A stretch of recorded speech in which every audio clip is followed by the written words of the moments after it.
Welcome to today's deep dive.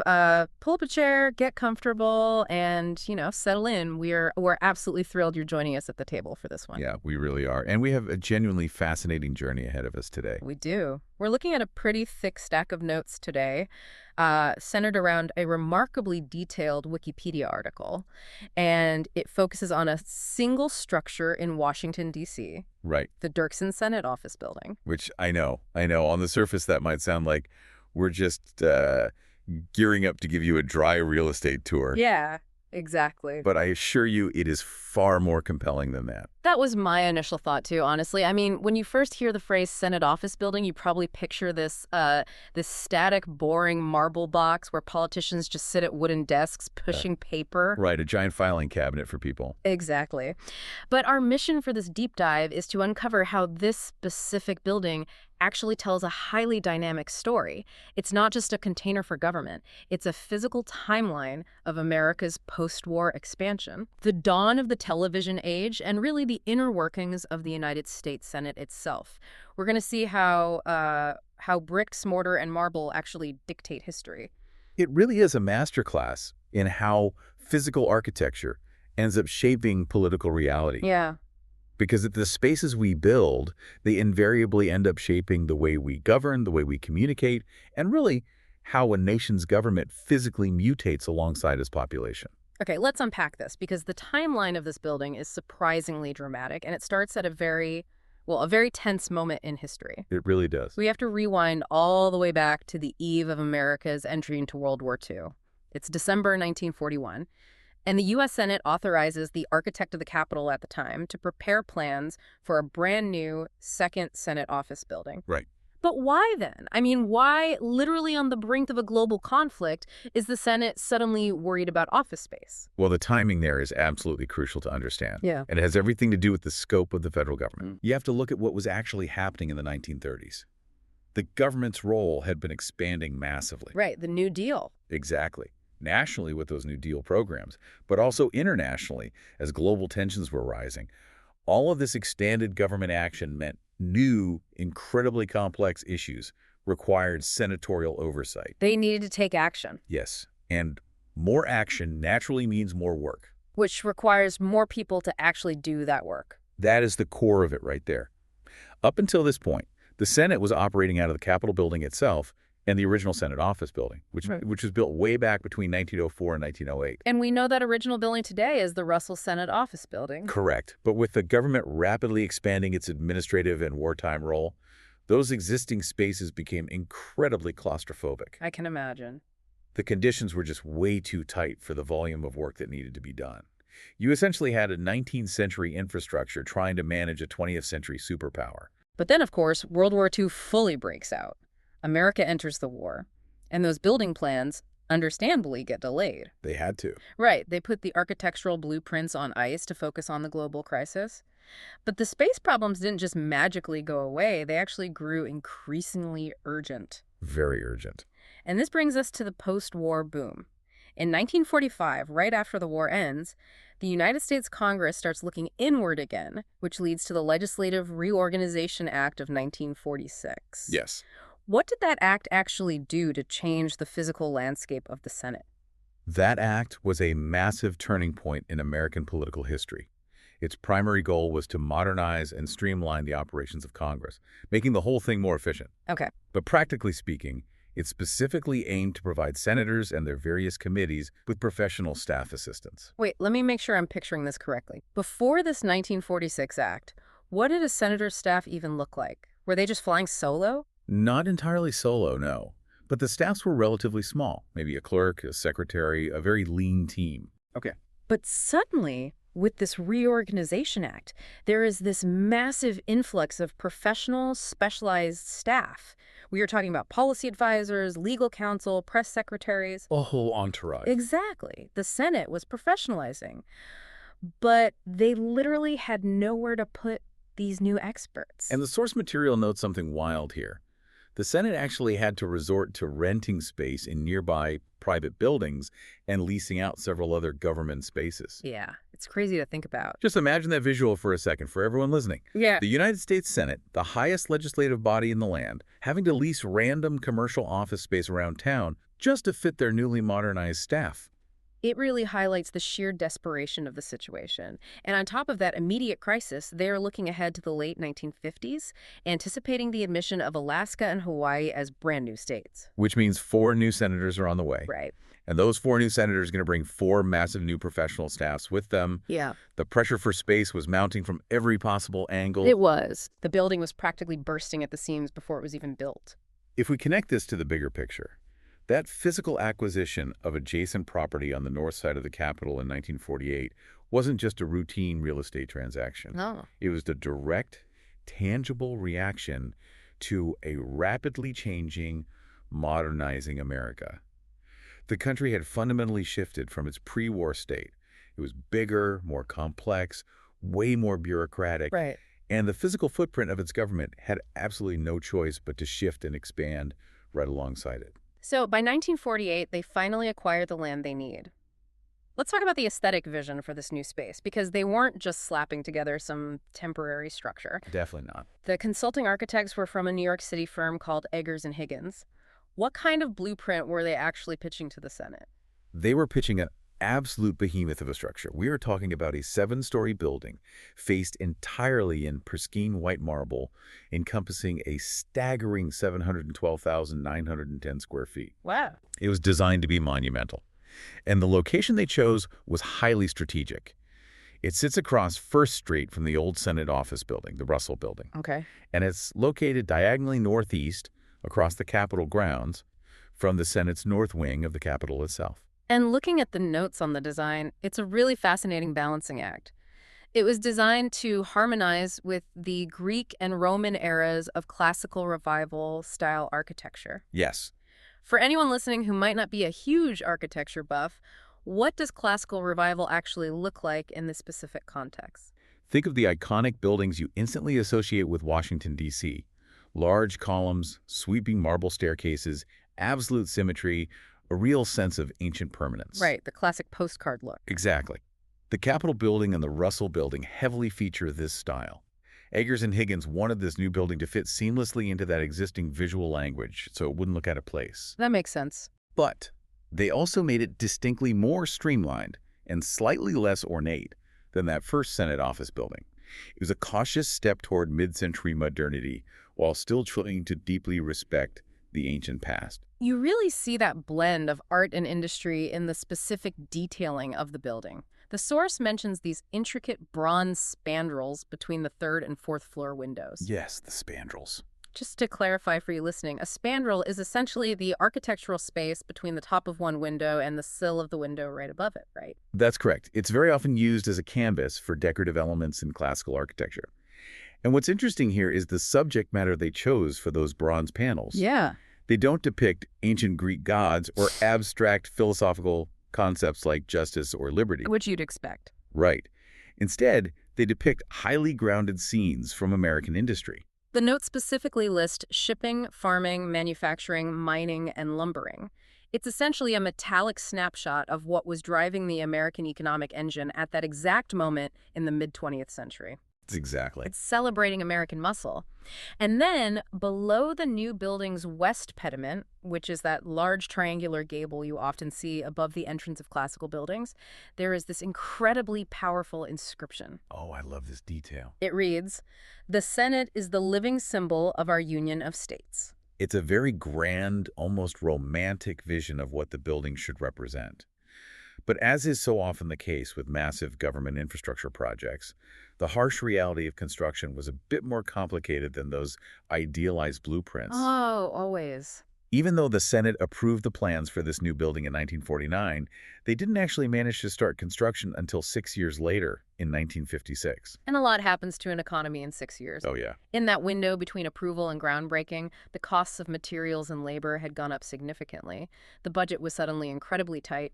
So the Senate actually had to force the architects to scale back their original grand design just to make the math work. They really did. And there is one specific cost-cutting measure mentioned in our source that really caught my eye.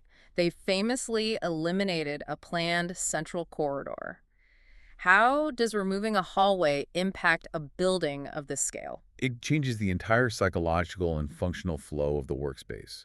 A central corridor in a large office building acts as a spine. Right. It's a main artery where people from different departments naturally collide, share ideas, and interact organically. By eliminating that central spine just to save money, they ended up creating a building with a very different layout. Less connected. Right, more of a warren of isolated suites and segmented hallways. So just by trying to save some taxpayer money on marble and flooring, they inadvertently compartmentalized the Senate. They made it harder for staffers to just casually bump into each other. Yeah, the social dynamic completely shifted. It's fascinating how a purely financial constraint ends up dictating the social dynamics of the people working inside. But despite the budget cuts, they finally get moving.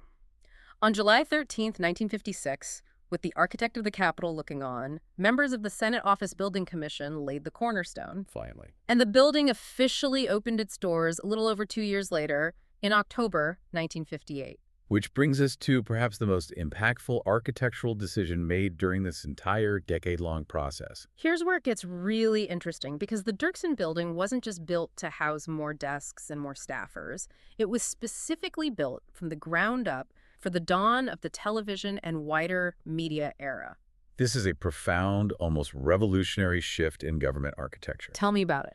If you look back at the U.S. Capitol or the Russell Senate Office Building during the 19th and early 20th centuries, committee rooms were basically designed around large, flat conference tables. You had senators and witnesses sitting around a shared table, looking across at each other, talking face to face. It was a very intimate, closed-door, conversational kind of layout. So if I'm a witness in 1920, I am basically just sitting at a large dining room table having a high-stakes chat with a group of senators. Exactly. But the Dirksen Building deliberately threw that blueprint out the window. The new committee hearing rooms weren't built around tables. They were equipped with rostrums. For you listening, think of a rostrum as a raised platform or a highly elevated desk. It shifts the power dynamic entirely. Instead of sitting around a table having a peer-to-peer conversation, the senators are seated high up on this rostrum, looking down at a witness who is seated at a lower table in front of them. Wow. This specific architectural choice was vastly better suited for listening to formal testimony. But crucially, it was designed specifically for broadcasting the workings of the Senate to the American public. That is such an aha moment. Imagine being a citizen in the late 1950s, and for the very first time, the architecture of your government is actively inviting you into the room via the television screen in your living room. It's incredible. The room is laid out so the cameras can get a clear shot of all the senators lined up on their elevated stage. The building was literally wired, lit, and shaped for you to watch what was happening. It's no longer just a private smoky club. It's practically a broadcast studio. It represents a fundamental change in the relationship between the government, the media, and, by extension, the voting public.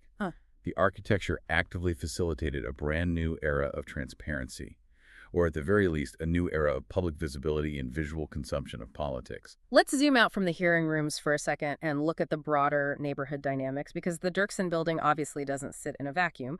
We mentioned earlier that it sits directly across First Street from the older Russell Building. Right. But it's also physically interconnected with a third structure, the Hart Senate Office Building, which was built much later in the 1970s and early 1980s. And the visual contrast between the Dirksen and Hart buildings is striking.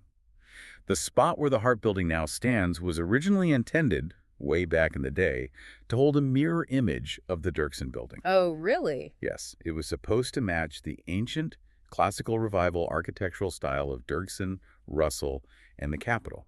It was supposed to blend in with all those surrounding monumental structures, like the U.S. Supreme Court building or Union Station nearby. Even the old Postal Square building, which is now the National Postal Museum, fits that very traditional, classical vibe. Exactly. But the architects of the Hart Building completely broke the mold. It is distinctly modernist in style, much more stark, functional, and contemporary. Yet, despite being visually opposed, the Hart and Dirksen buildings are deeply connected. They really are. The complex grew and evolved into a single functional organism. You can walk between the two buildings almost as easily as if they were one single structure. But as that complex grew, the original buildings naturally took a beating.